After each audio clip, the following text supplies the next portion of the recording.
deep, lost for eons, and never meant to return.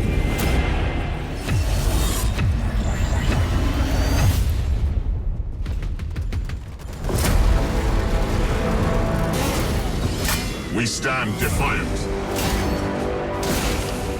Kronus must not fall. Now, in this scene, we can hear the narrator talking about something that was buried for millennia and never meant to return. And then we see what looks like a king or a leader of a Necron dynasty awakening. Now, it's very probably an overlord, or more likely, given the way that it's dressed, a pharaoh, who is leading an army of Necron tier to the surface.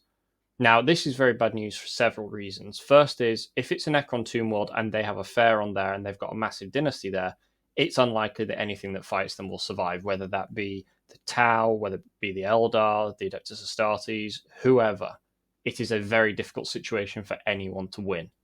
The second reason that it's problematic is because all of that technology being awakened means that there is very probably going to be another tomb world on a nearby world that's also stirred. So there are more and more Necrons going to awaken in that sector.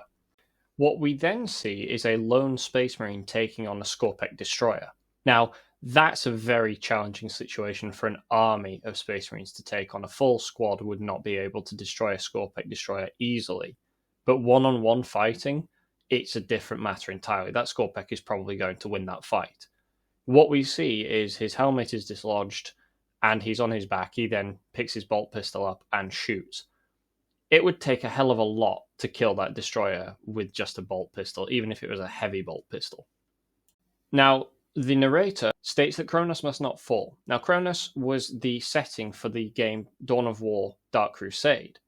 So this is probably following on from the exact same arc, albeit several centuries later.